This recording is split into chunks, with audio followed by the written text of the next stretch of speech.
Daily Manna from the Torah by Dr. Ketriel Blad. Shalom and welcome to the 7th Aliyah of Parashat VaEtchanan, and I begged.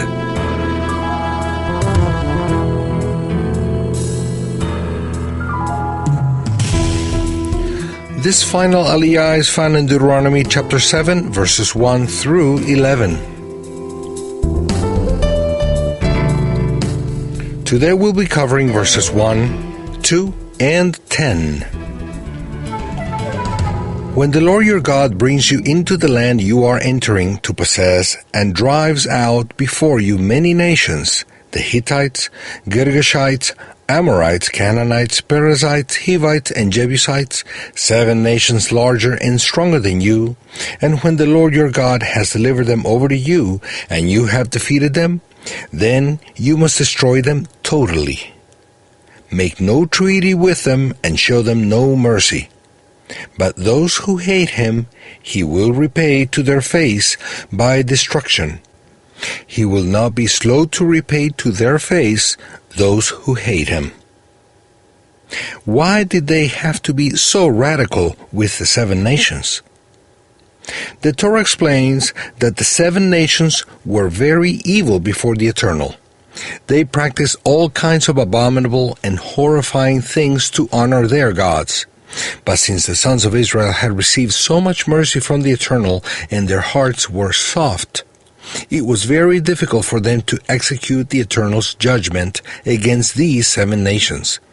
Once again, the Eternal repeats that they have to destroy them completely without mercy. It must have been very painful to kill men, women, and children with no mercy.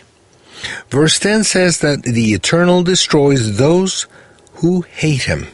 And it's obvious that these 7 nations hated the Eternal, and that's the reason destruction came upon them. The evil spirit's influence was so strong that not even children could be spared. Besides all the people, every object and place of cult had to be destroyed completely. However, the sons of Israel had permission to do so in the land that the Eternal had specified for them and against the peoples mentioned above one by one. Out of their boundaries, they couldn't do so. There is no example of the scriptures or the rest of the historical books of the Jewish people having imposed their religion upon other nations or territories.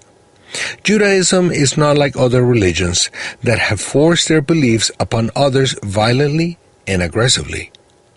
There are only 2 instances in which the Jews have had to act violently to defend themselves from attacks and death threats, and in this case, to eliminate the 7 nations who lived in the Eternal's land.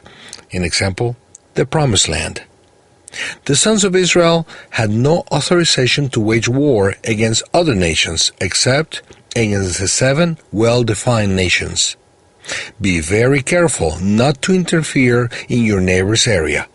If you haven't received authorization to correct others' bad behavior, don't do it. You'll only be doing wrong, even though your motivation is a love for truth and justice.